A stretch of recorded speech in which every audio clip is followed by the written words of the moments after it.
Okay, so we are day 18 of the war. And pretty much at this point, there is Kritavarna, Kripacharya, Ashwatthama, and Duryodhana on the Kaurava side. And we saw that Dhuryodhana was quite upset at having lost Shakuni, well, Shakuni happened just now, like in terms of the events of the war, but he really, really is upset about still losing Karna. And then now when you hear his dialogue, he's missing even people like Bhishmacharya, Dronacharya. And so even though he spoke so rudely to them, there was still a sense of security for him, and a sense of an emotional comfort. And that's also interesting. So Duryodhana is a very, very, very interesting character in the Mahabharata. And so we already saw that he ran away and he goes and lives in the lake. Hides in the lake. We already know that the Pandavas got news, and even Vedavyasa told the Kaurava side, so everybody knows he's in the lake. And I think last week I stopped where Yudhishthira and them have come to the lake and told him to come out. And he says he's resting. And then Yudhishthira says to him pretty much, well, we've all rested enough now, and it's time to end this. And suddenly Duryodhana says to Yudhishthira, well, I really don't want to be king anymore because I've lost all those people that I would want to spend time with as a king. Karna's not there, Dushashan's not there, Shakuni's not there. So many of our kingsmen are gone and it doesn't seem worthwhile. So take the king. Literally, he says it like that, like, he's doing Yudhishthira such an incredible favor. And so Yudhishthira replies exactly that. Yudhishthira says, kingdom's not yours to give. It never was. And now, suddenly, why are you giving it to me?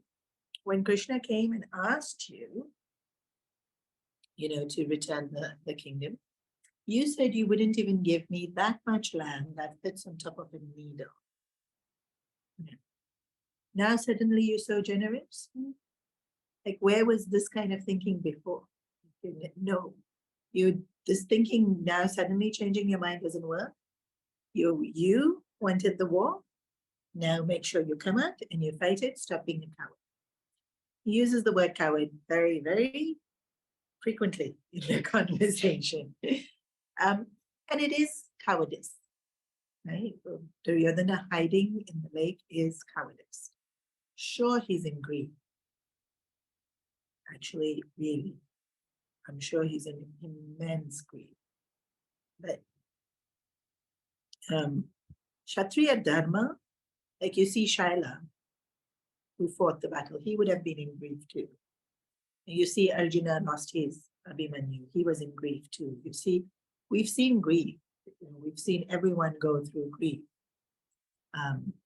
But hide like this is Duryodhana's the first to hide. People have ran away in the battle, and that was allowed. So it was until that I think it was day like 16 where then they were getting chased. But until then, you were allowed in battle if you needed to run away. And Duryodhana has on many occasions. And so then Yudhishthira says to him, this is the effects of your karma. And so there's no escaping. And so Yudhishthira starts with the whole list of all the things that Duryodhana has done wrong. And it's a really, really long list. And you would think the first thing Yudhishthira says is, you tried to poison me. You tried to burn the 5 of us in the house of life. You stole kingdom from us. You cheated in the game of dice. That's not the first thing he says. The first thing Yudhishthira says is, you were disrespectful to the elders. You taunted them, which is far worse. But even you not listening to them is already a great sin. The fact that you didn't listen. The result of what is happening right now, if the very first thing, the very first action that has brought you to this point where you are mourning everything, all your loved ones, everything that your life has come to, like this point, is the very first thing is you did not listen. And then worse, you didn't listen, okay, already bad, because they had your welfare at heart and they were trying to guide you. You taunted, you insult, you criticized continuously. And I thought that was really interesting. This is really, again, Yudhishthira's glory. That even though so much was done against him, Yudhishthira's sense of clarity and of what's important. It's almost like the acts against me can be forgiven, and this happens with many people, right?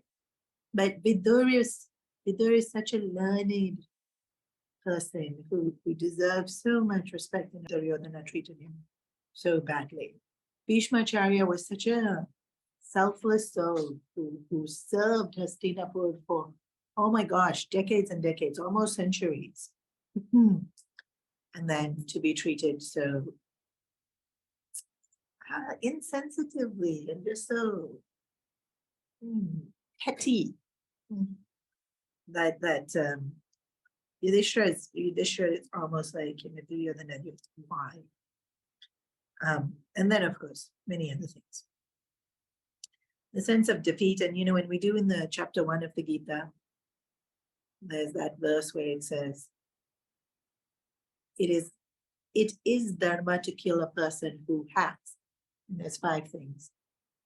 And I don't remember all 5 things, but one was steal, the insult to Draupadi falls under that category. There were a few other things that he's done, but the benefits quite a few of those. So then Yudhishthira says, be the Kshatriya that you claim to be, and fine.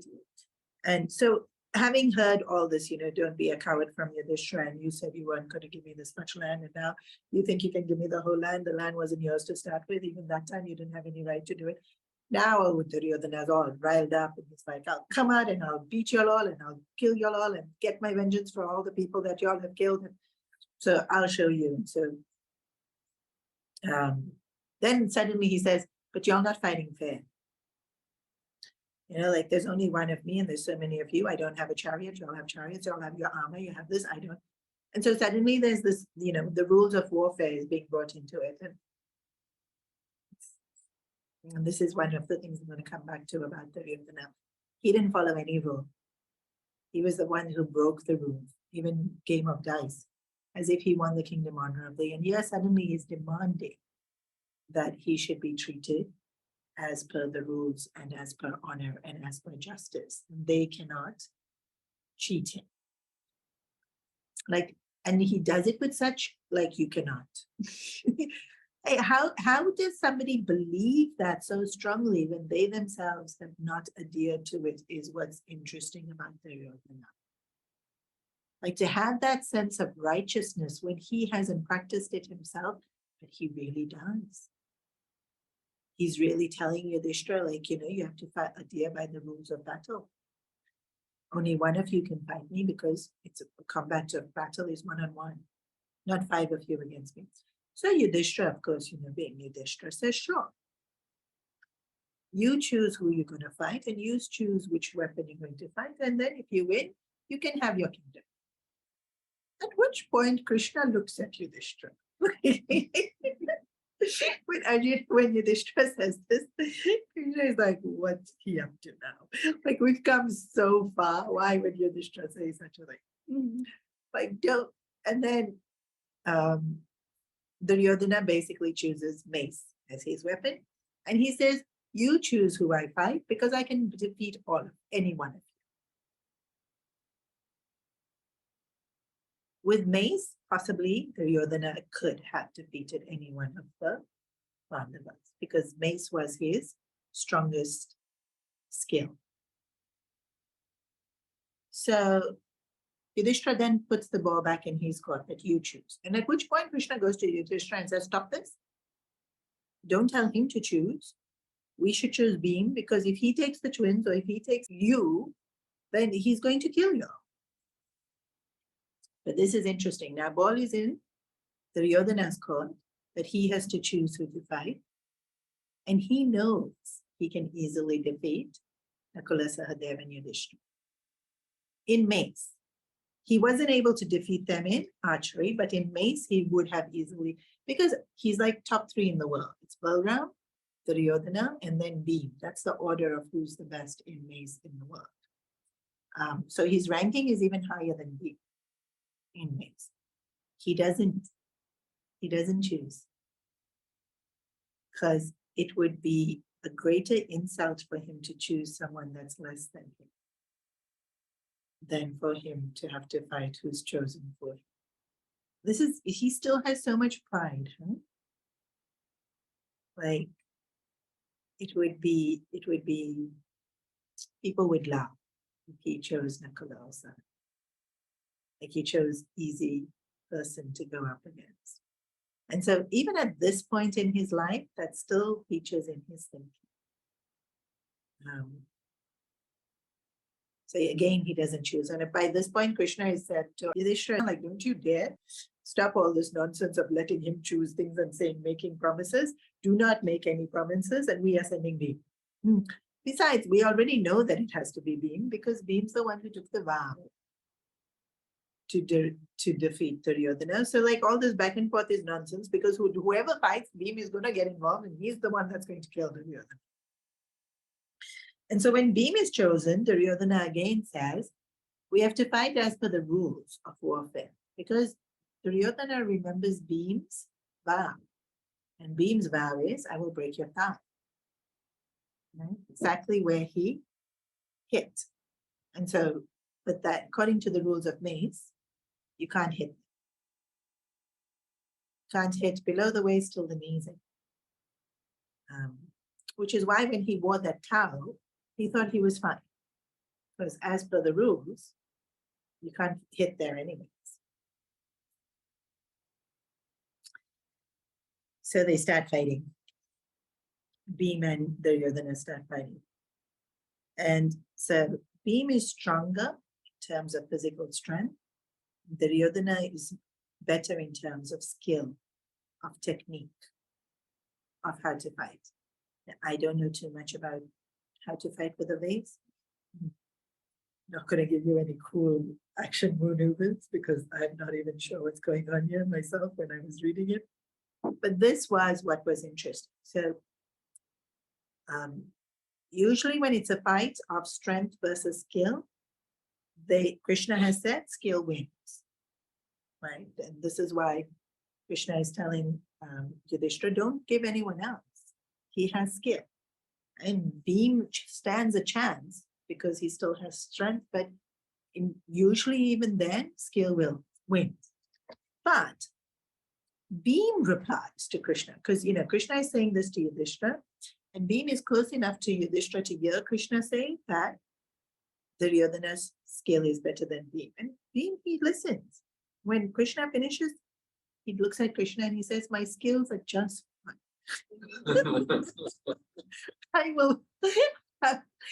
I will definitely be able to win this battle.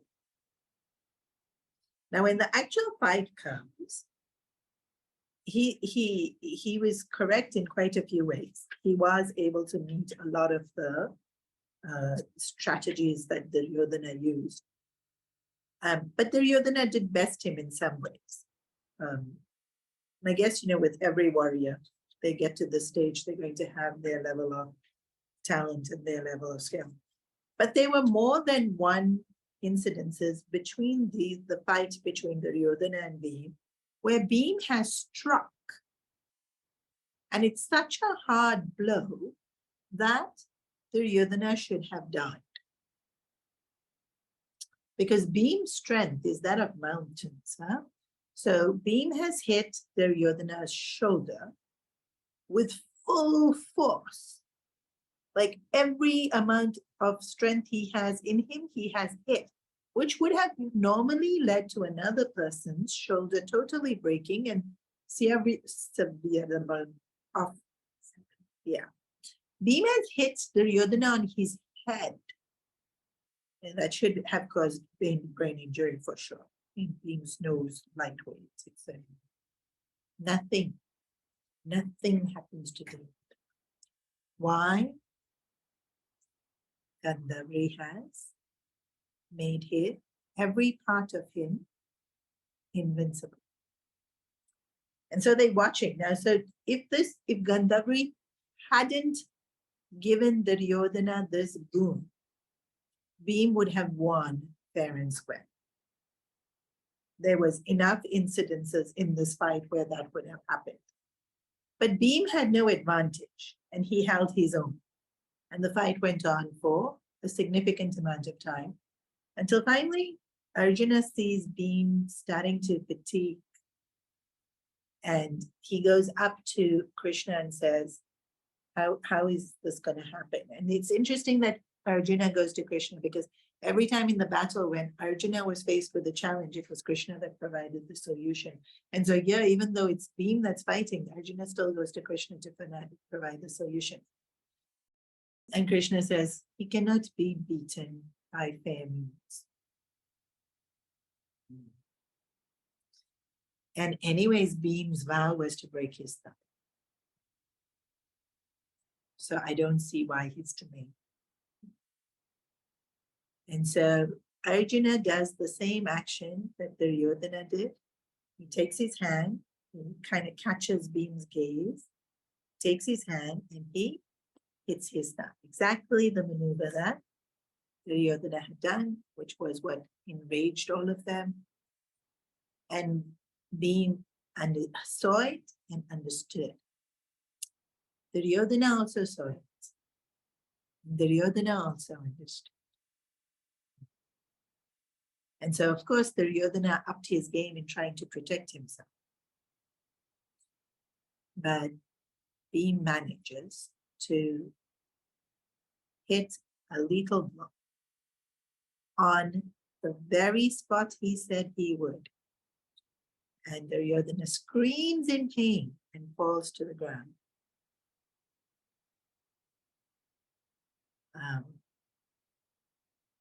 And then Bhim does something very unbecoming. Bhim puts his foot on Dhuryodhana's head and starts insulting Dhuryodhana. This is where Bhim tends to go over. So bow, and so Yudhishthira stops him. Yudhishthira stops Bhim. And Yudhishthira says, the battle's won. You don't need to do it. Yudhishthira doesn't like it at all. Bhim, I think emotions don't have a stop, right? So Bhim's anger, Bhim's wanting revenge, Bhim, when it came to Dhuryodhana, was a little bit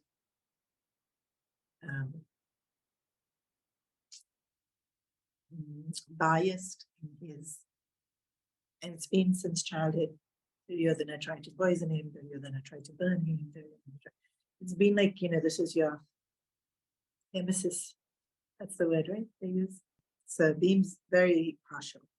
He can't see good and he goes over.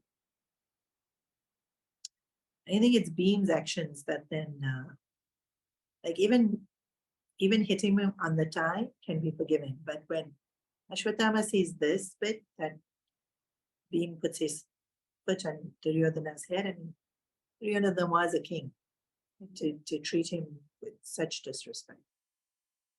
And Bhim's reasoning is that, he has to pay for what he did to Draupadi, and which Yudhishthira has already said. Yudhishthira has already said before the battle happens. So Yudhishthira sends Bhim away to calm down. And then Yudhishthira is talking to Duryodhana, and he says, don't grieve, Duryodhana. what you said is true. You will now go to the celestial world where you have died in battle as a Kshatriya. And your life, your path is easier. We have to live in this world, having lost all those that we have loved. And in this world, having lived through this battle, remembering it. And so you see here Yudhishthira at the very end, even though he got his justice, he made sure Duryodhana came out of that lake, he made sure that fight was fought, he made sure Duryodhana was defeated. He kept that bit of his word. But even here, you can see his compassion. He's consoling Duryodhana. But he's not altogether so sweet also. He does remind Duryodhana, in fact, that don't even for a moment, whinge and complain. This was all the effects of your karma. And at that point, Duryodhana lashes us and says, this is all your fault. It was you. Bhima was fighting as per the rules. It was you who indicated that he should hit the tide. And even when the Dronacharya was killed, it was you, Krishna, told Yudhishthira to love. And when, who was the third person? Bhishmacharya told himself. Bhishmacharya told the Pandavas how to kill him. So that was not an unjust mean. But Drona was done through unjust. And when Karna was standing helpless on the floor, it was you, Krishna. You told Arjuna to shoot. All of this unfairness is your fault. And this is when Krishna speaks and tells Dhuryodhana. Very similar to what Yudhishthira had said. And where was your sense of justice when you played the game of death? And then where was your sense of justice when you killed Abhimanyu? Where was your sense of justice? And again, that list of all the things that he has done.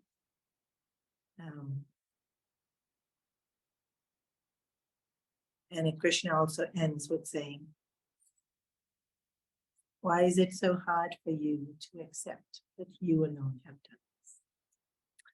And so this is where it's interesting, because Duryodhana does go to heaven. He says this, Dhuryodhana says this. He says, what Yudhishthira said is right. I will go to heavens and I will enjoy. Y'all will stay here and suffer, which y'all deserve. That's Yudhishthira's point of view. And Duryodhana also continues to say, plus I was the king for so many years. I enjoyed the wealth, I enjoyed your kingdom, I enjoyed your pleasures, I enjoyed which he did. I don't know how much he enjoyed because he was burning with jealousy the whole time, but he was sitting on a golden chair. He did have silk sheets.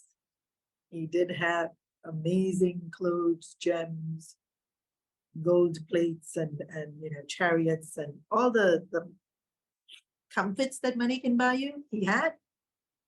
He enjoyed as king. And so, interestingly, right, like his karma has brought him here, but he must have done good karma also. He must have definitely done good karma, because here he is dying, and who's he arguing with? Krishna. Like something he did right. Something Duryodhana definitely did right. Because he has had, he's been a horrendous person in this story, but he's had a good life when you think about it. He had loyalty from people he loved. The people of the kingdom looked up to him when he was a king. He had opportunity for satsang galore. He didn't take it, but he had. It was there. And here in his last, he's the last person he sees ends up being Shwetama, and it's sad. But here, He's looking at Krishna. And so this is why in the stories of the Puranas, they say, we all acting our part. The Mahabharata, really, it's like Dhuryodhana had to act his part. In the story of the Mahabharata, he's the villain. Maybe in some other story, he's a good guy because he's got enough punya. He got enough punya to be born to parents like the Thrashra and Gandharvi. Even though they have their faults, she's a Mahatapasvi. The Thrashra too. Right? So many blessings. Son of Veda Vyasa, he can't be all that bad. So, and when the Thrashra spoke, he was very learned. He wasn't in control of his emotions, but when he spoke, he was very, very learned. He knew what to do, he just couldn't do it. That's the same thing with Duryodhana. He knew what to do, he just couldn't do it. Same thing with so many of us. We know what to do, but we just can't do it. So this bit of, what punya did Duryodhana do that he was able to enjoy kingdom? That because he enjoyed the kingdom longer, huh?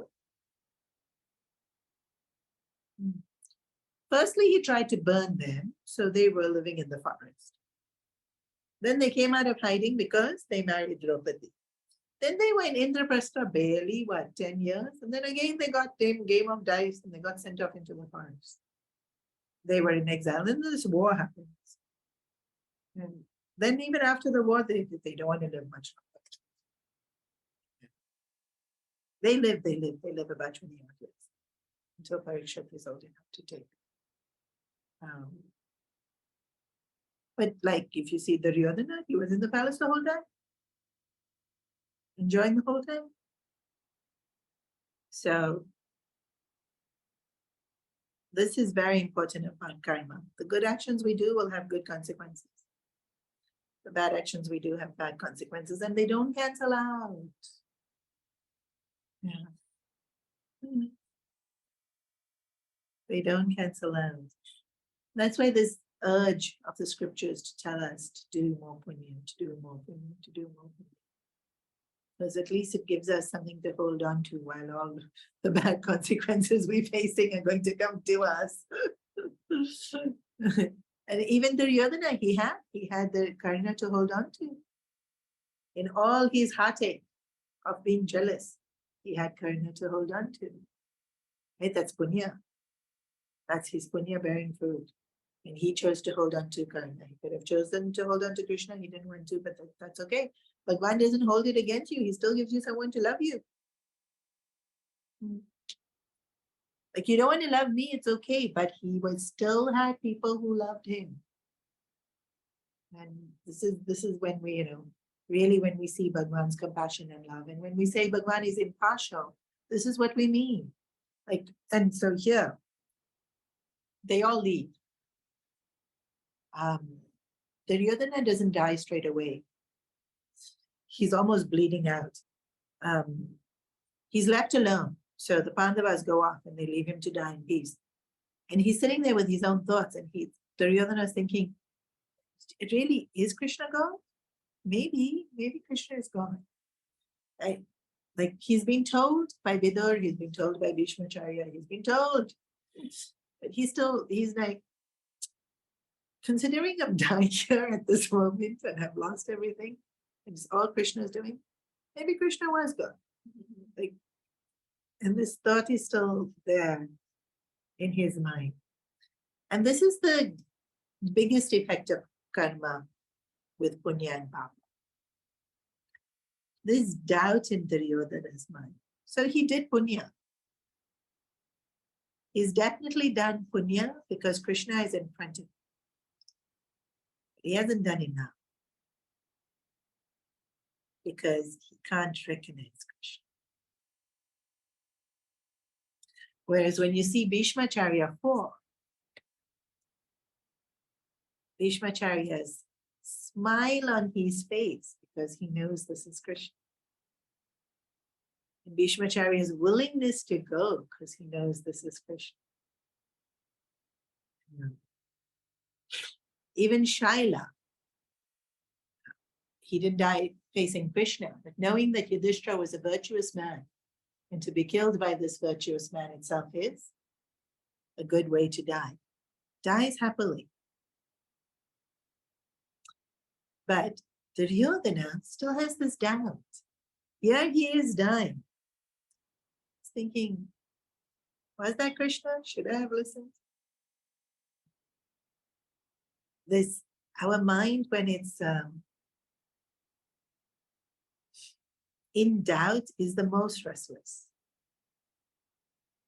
It's a hell in its own to be in that state of mind. And so punya is when we're able to have clarity. It's really punya. That conviction comes with punya. And what do we need to do? Tapas, devotion to the Lord. Again and again, surrender. And wanting the Lord. Right? Dhuryodhana at no point wanted Bhagavan. At no point. Whereas Yudhishthira wanted Bhagavan, wanted Dharma. Arjuna also wanted Dharma. And so when we don't even want it, how can we have clarity about it?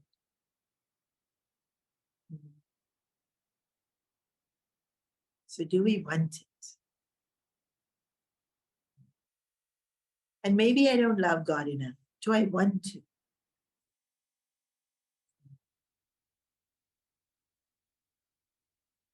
Recently, somebody told me, you want to love God the way you love God. It's like, who's stopping you?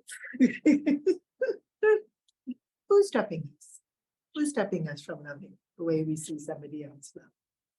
Nobody's stopping, right? We're not that far into Kali Yuga where people are stopping us from doing bhakti, from doing tapas, from doing dharma. Kali Yuga will become so bad that you'll be stopped. You'll be stopped from praying. Of course, you can't stop what somebody's thinking, but physical actions will be stopped. Yeah, don't worry, we'll all be gone by then. Still something like 14,000 years of Kali Yuga to go. We've got plenty of time. We're good. Don't look so scared. Please do, please do. Lots of tapas, lots of charity. No one's stopping you. Where are we? Dhuryodhana. So he's still alive. He's fading in and out of consciousness. He's draining, his blood is draining out of his body. And then these three come back out of hiding. Who? Krita, Parma, Kripacharya, and Ashwatthama. So they had come to see him in the lake. He told them, leave me alone to rest. They left him alone. They saw the father was coming. They hid. They saw everything happen. And they come back to be with Dhuryodhana at his end. And Dhuryodhana says, really? He's become a nice guy, I tell you, after Karna. He says, I'm so happy you guys are still alive. Go back to Hastinapur. At this point, Ashwatthama is every negative quality that was there in Dhuryodhana has seemed to have passed on to Ashwatthama. And this is a very important point about you become the company you keep. Ashwatthama was a nice guy before the war started. He was Dronacharya's son. He had so much love for the Pandavas. They grew up together. They were very close to each other. He saw their virtues. He saw their values. So many times during the battle, Ashwatthama, told Dhuryodhana that don't do this. Yudhishthira is noble. Arjuna is skillful, noble. Krishna is with them. So many times Ashwatthama has said things that were truthful. But he has spent so much time with Duryodhana. He is now filled with vengeance, need and desire for vengeance. He wants to avenge Duryodhana, but in his heart, he still wants to avenge his father. The thought that Drona was killed unjustly is still really, really nagging at him. Now you must remember, Veda Vyasa himself has come to speak to Ashwatthama to say, let it go. It had to have happened that way. Your father had to have met his end that way. It is all for the best. Veda Vyasa told him he heard, he agreed, he came back. He understood. And now it's forgotten.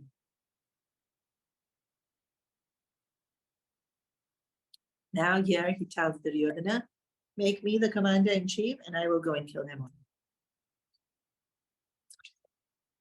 Duryodhana also, after accepting his defeat, after saying he's going to go to heaven, after all of that says, I'll be so happy for you to avenge. Takes the water from the lake and makes Ashwatthama commander-in-chief of the Kaurava army. There's only 3 of them left, huh?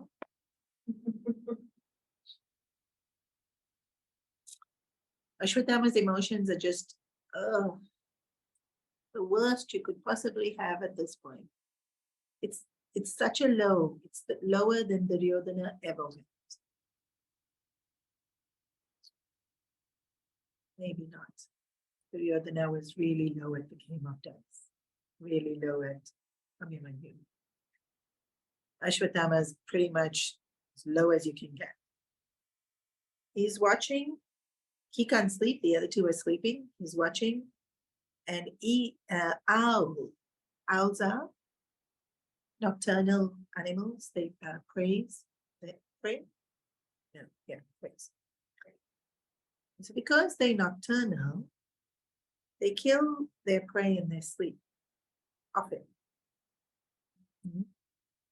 Because they're nocturnal. So Ashwatthama is watching. There's a tree with all these crows asleep in the tree.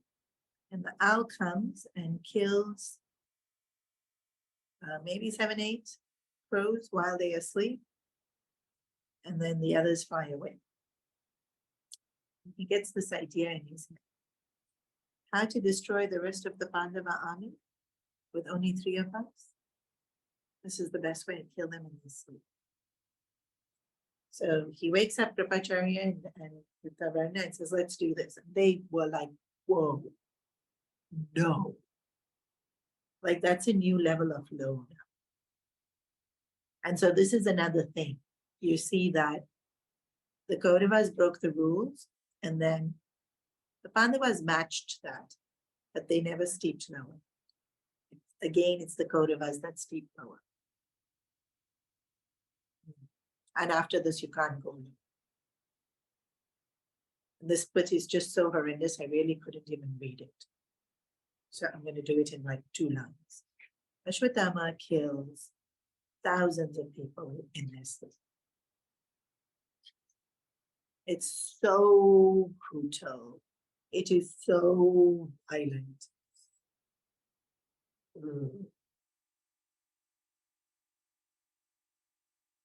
Even skimming through the section because I couldn't bear to read it was horrendous.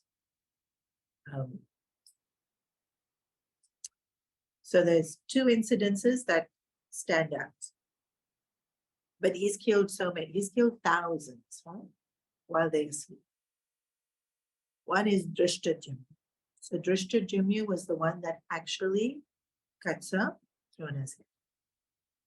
He was born to Drupada for the purpose of killing Dronacharya. He has fought righteously. He has never insulted. He hasn't done anything against what he should have. He killed Drona when Drona was meditating. Drona had already left the body. He knew that. But he had to fulfill his life's purpose, and he still cut the head. Okay, that's Ashwatthama's father. He was really, really angry. Okay, what he does to Dhryodhana while he's sleeping, wakes him up. It's horrible. It's like torture to a new degree. It's degrading, insulting. It's inhumane. And then he goes to the tent where the Pandavas usually sleep. Now, the rules of warfare is the day you win the battle, the victors sleep in the tent of the person that they have won over. So the 5 Pandavas were sleeping in Dhuryodhana's tent, which Krishna had told them to do. So they leave Dhuryodhana and they go to Dhuryodhana's camp, and hardly anybody's there. Only one person is there, Yuyutsu. Yuyutsu is the one brother of 100 brothers that Bhim said he wouldn't kill because he stood up for Draupadi. So Yudhishthira tells him, go to your parents, they will be devastated. So Yuyutsu goes, and except for Yuyutsu, there was nobody in the Kaurava army, because remember I told you last week, they were all packing their bags and running away. It had come to that point. So it was empty, empty, empty, empty, empty. So they go, they take the Dhuryodhana's tent, they take what the money, they take this is what you do apparently at the end of war, you claim the kingdom, and they meant to sleep in his tent. So the 5 Pandavas are sleeping in Dhuryodhana's tent. Ashwatthama has gone to Pandava side. He goes into the tent and he sees 5 people sleeping and he kills. Horribly, he doesn't kill sweetly, kills, and he chops their heads off.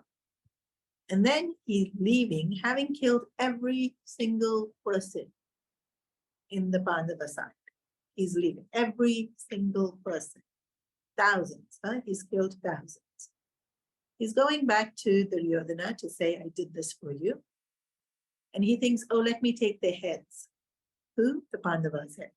To show Dhuryodhana, I have avenged you. We have won this war. He goes back to the tent and he picks up the heads, and it's not the Pandavas. It's Draupadi's 5 sons. They were sleeping in their father's beds. It's the last night of the war. They were all meant to go back home. Everyone was exhausted.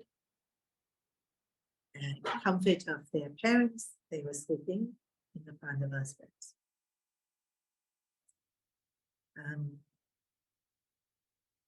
A twinge fills Ashwatthama, but then he thinks, good. Ashwatthama just, I don't know what possessed this Ashwatthama to be like this. And this is the thing about the Mahabharata. It really shows that you can, when you fall, you can just fall so low. Don't fall. Just don't fall. Don't let that thought even come in your head. So he takes the head to the lake and he's telling Dhuryodhana, look what I've done, I've avenged you and I have killed them all. And he takes the head and he gives it to Dhuryodhana, and he thinks Dhuryodhana is now, so weak he won't recognize. But Dhuryodhana opens his eyes and he says, something's wrong. And he takes his hands and he crushes the skull of the head. And he says, this can't be the Pandavas.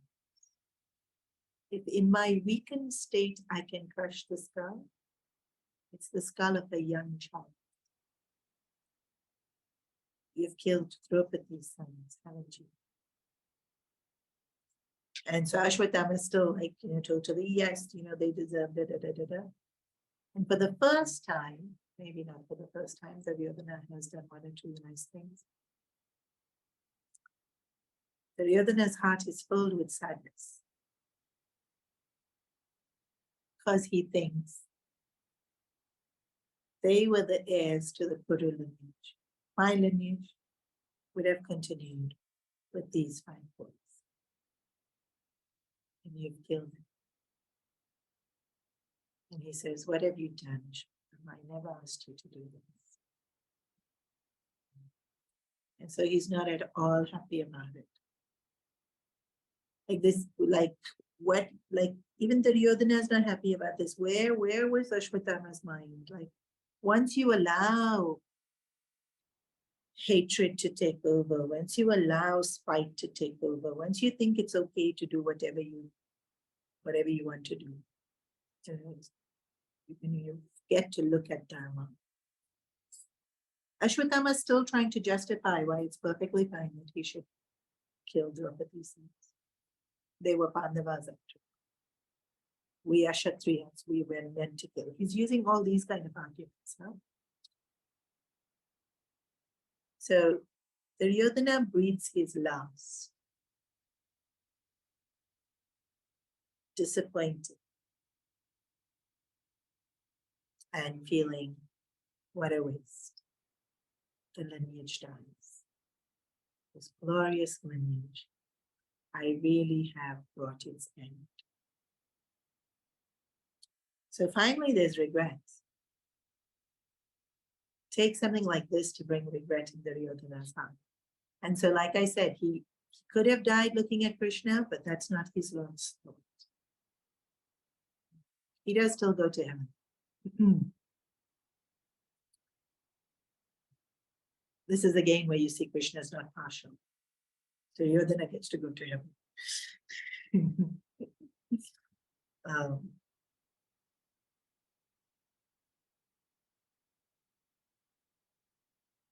You can't even imagine what their parents feel. Like it's inconceivable. How do you even recover from, so, like even Abhimanyu's death, how do you recover from? And then how do you recover from this? And so here, this section, this is probably, I mean, there's so many sad bits in the Mahabharata. This one's just sad in another way. And this is why people say don't read Mahabharata, because it really shows you how ugly we can get. And so this is not Ashwatthama, this is humanity.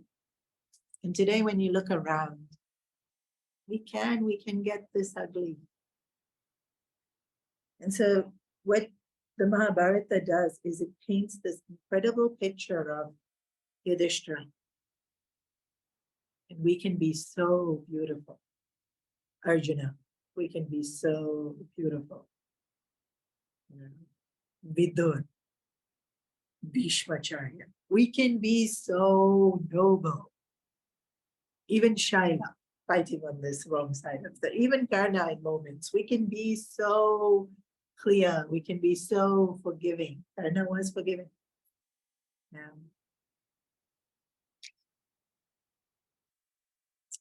Dhuryodhana. Like there's so many things Dhuryodhana does that you think, I do that.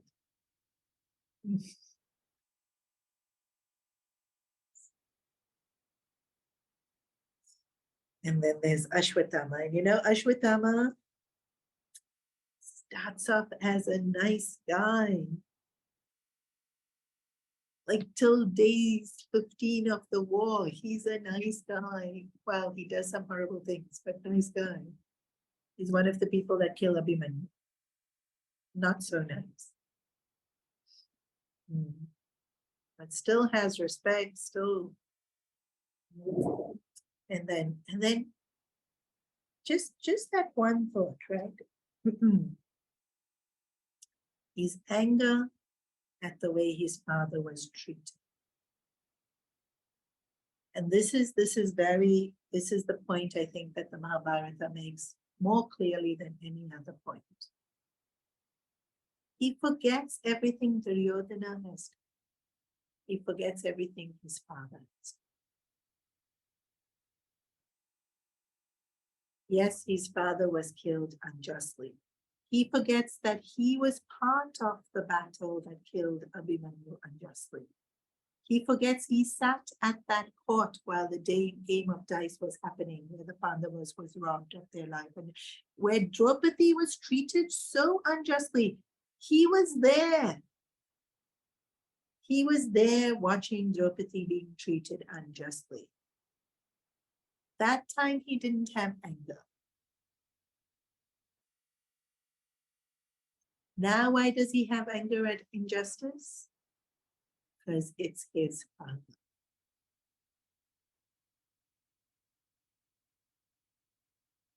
Dhuryodhana also, suddenly why his love for justice? To save his life. And so this is the point that's the loudest in the Mahabharata. When do you love justice?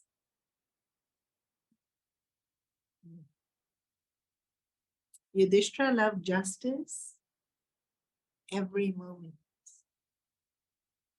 It didn't matter what was happening to him, he loved justice. Even when game of dice was happening, he loved dharma. Even when they were suffering in the forest, he loved dharma. Even when he watches now, so many people die, he loves dharma. He turns to Krishna.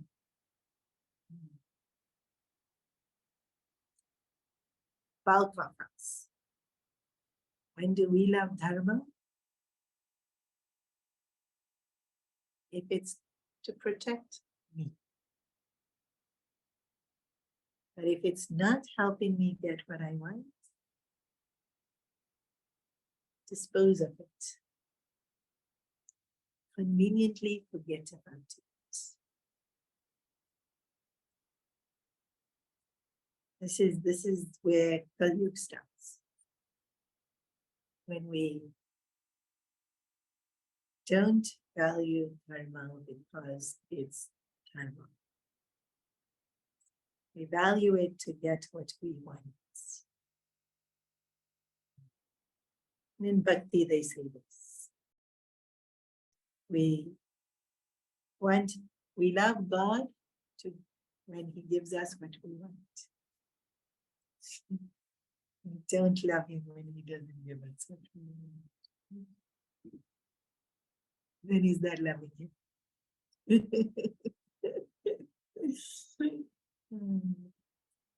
Arjuna loved Krishna, huh? Whatever happens. And then when you say he's impartial, that's why he's standing next to him. It was not that he didn't stand next to Dhuryodhana because he was partial. Dhuryodhana didn't want him. Why was he standing next to Yudhishthira? Yudhishthira wanted him.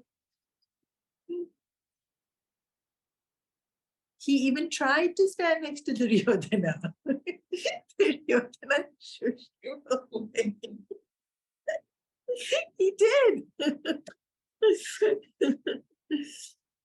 So, it's a very sad, horrendous, bleak class. So I'm going to end with something really nice.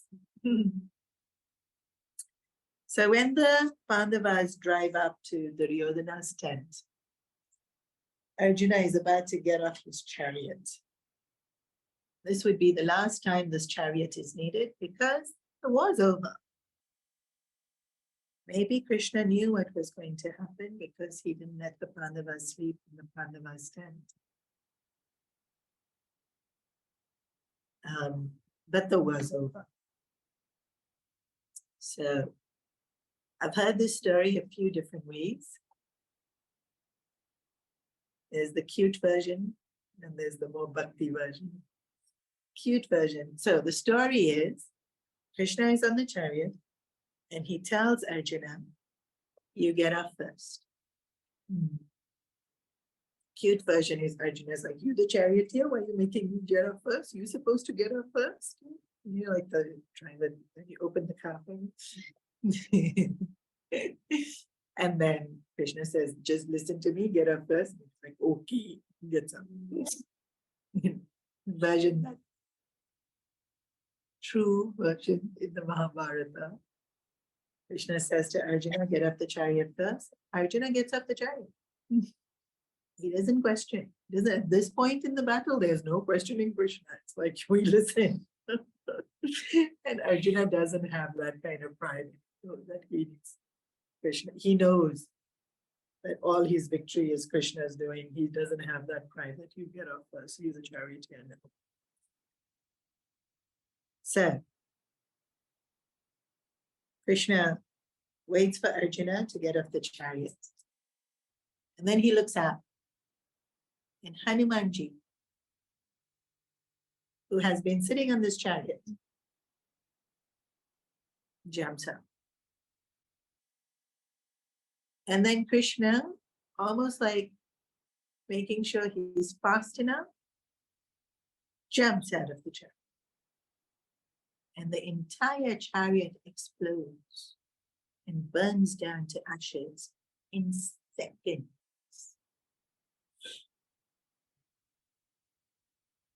Arjuna looks at Krishna and says, what just happened?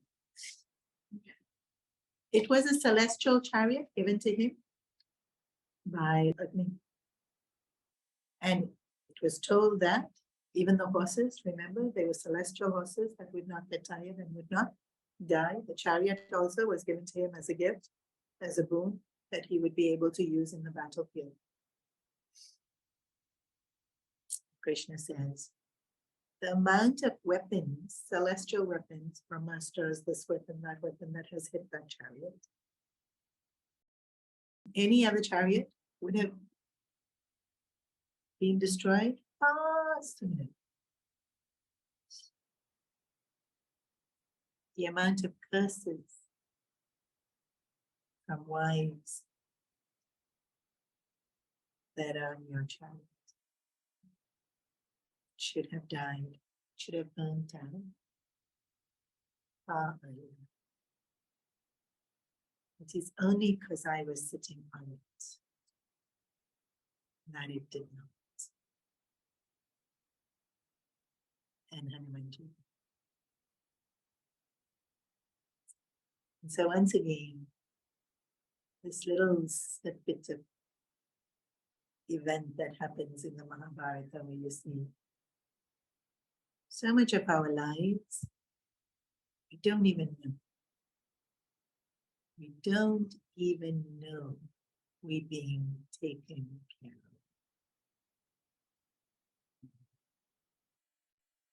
of. Arjuna didn't even know that Krishna was holding that chariot together.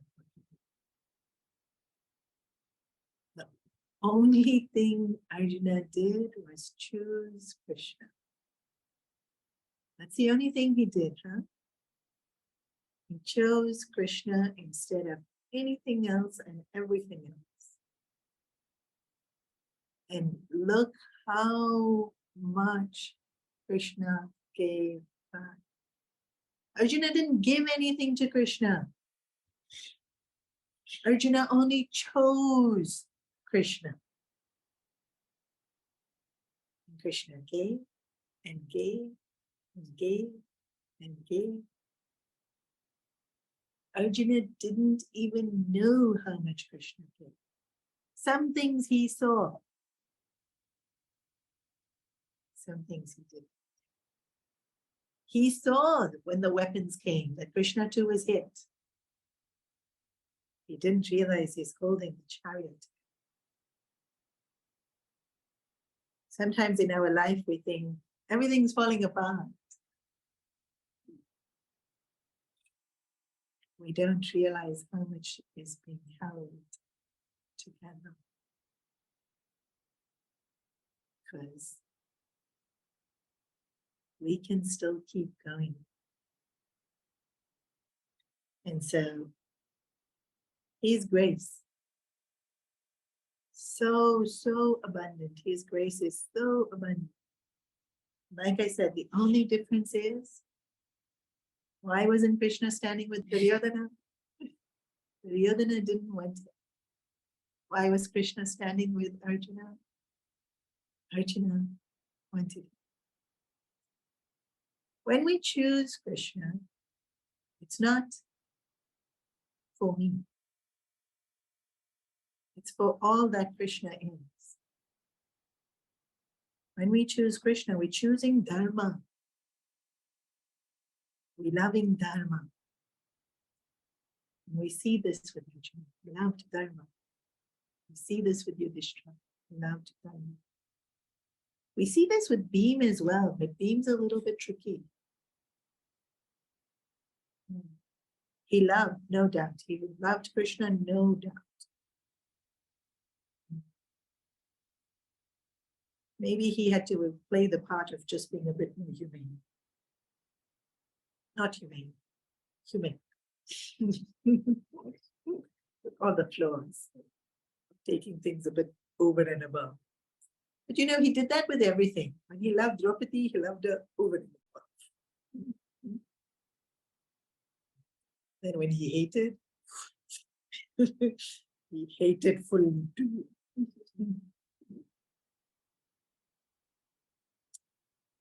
So, we'll pause here for today. Things get better after this, because you can't possibly get worse.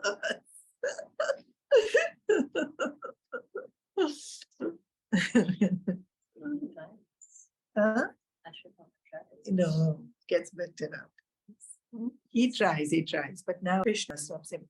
There is a bit where I have read that it's Shiva's strength that allows Ashwatthama to destroy everything. And Shiva actually hands him that energy to destroy. And there is a bit where it is said that the Mahabharata was to destroy everyone who took part in it, because nobody could leave that battle having not incurred impurities. So all of them had to be destroyed to press reset. Literally, the Mahabharata happened to press reset. Nobody's left. And the reset that the Mahabharata says is Kali Yuga. So maybe those remaining virtuous people couldn't come into Kali Yuga. Potentially, their punya wouldn't have let them be born into Kali Yuga, and so they die. Ruthlessly, they die on the battlefield. But yeah, there's nothing as sad as this Mahabharata war, because just except for the literally 3 people on the Kaurava side and 7 people on the Pandava side are left standing. Right? The 5 Pandavas, Krishna and Satyaki, are left standing on the Pandava side. Hundreds and thousands have been killed.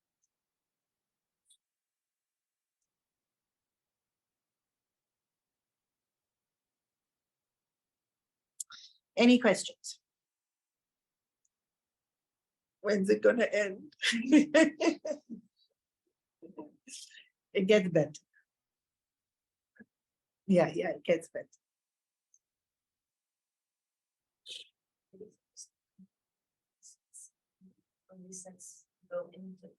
Yeah, Mahabharata, the end of Krishna's life is the starting of Kali Yuga.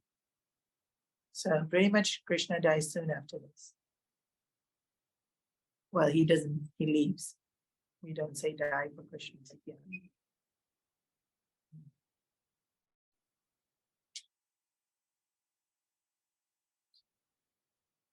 You were saying that it's like the bad, Dhuryodhana. Yeah, he's just being a part. He's just playing. Well, that's one way in which the Mahabharata is told. How I've always thought of Karna. Like Karna was just playing a he's part. so conflicted, like he's so good, he's so bad. Yeah.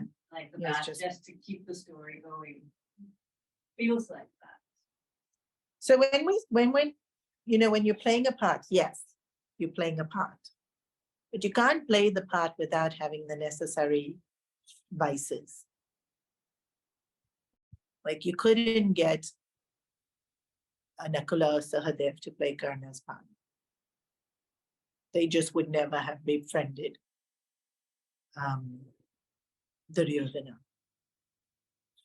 Or even a Satyaki, a Vidur, would just never have befriended Dhuryodhana in the same way. So, yes, Karna is just playing his part. Yes, Dhuryodhana is playing his part. But they had the vices that allow them to play that part. And so more often this is used in the example of the Ramayana than the Mahabharata, because in the Mahabharata, there's so many people with shortcomings. Whereas in the Ramayana, they're all amazing. And then the ones who have shortcomings are like, whoa, like they're rare. And so from all of Dasharath Maharaja's wives, so Dasharath had 300 wives? Yeah. Y'all didn't know? He was a busy man. From 300 wives, KK had the jealousy. She was the one that played the part of sending Ram to the forest. Sumitra, who was the other main queen, 3 of them were main queens, KK, Sumitra, and Kaushal. Kaushalya, of course, would never send, but she didn't have in her. She didn't have jealousy. You couldn't make Kaushalya jealous of KK. They tried. Didn't happen. Sumitra, poor thing, could have been jealous of either Kaushalya or KK. Because Kaushalya is still the main queen. Even if she doesn't have Dasharath's full attention, she's still the main queen. The kingdom considers her the queen. She could have been jealous of Kaushalya, she could have been jealous of KK. Sumitra just never gets jealous. She just doesn't. Even when triggered, even when instigated, even when somebody comes and says, no jealousy. Mantra went and spoke to KK. Jealousy has to be in you. Otherwise, you can't trigger it.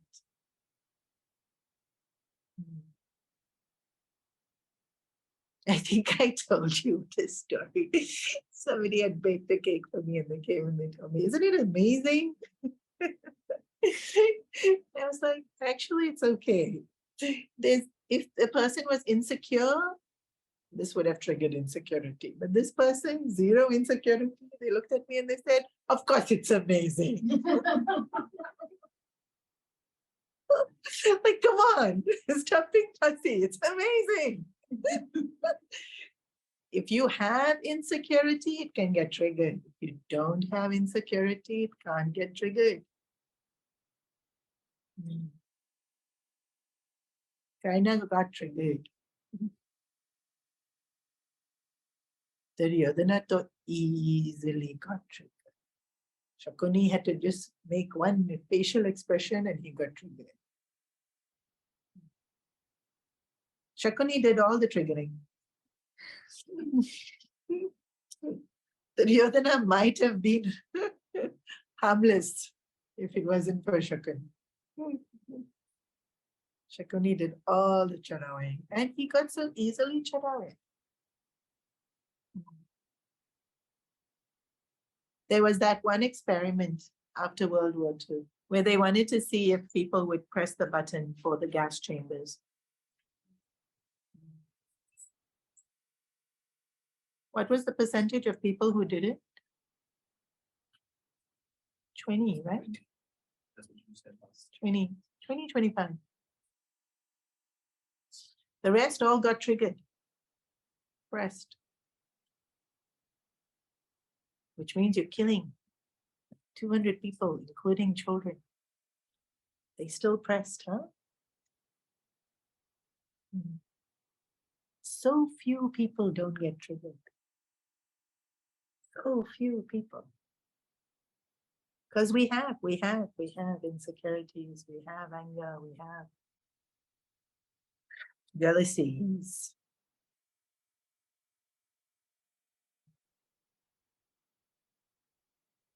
So yes, we're playing a part. But which part you get casted in?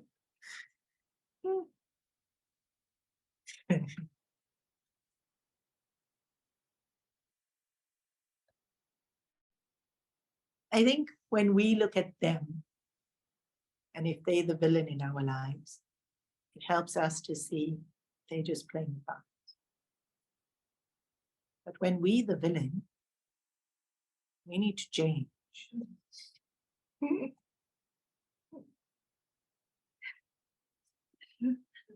We can't say, I'm just playing a part. I'm just here to torture you.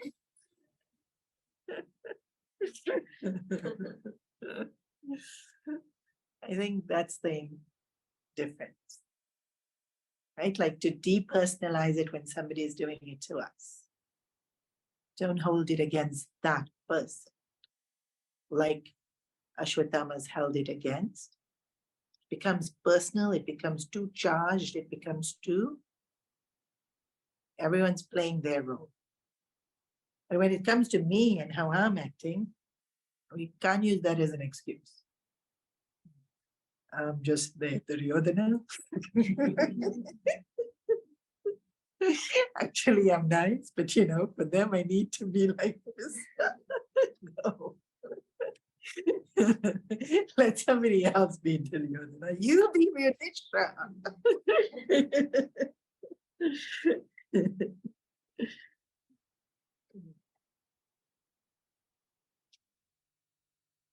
Oh.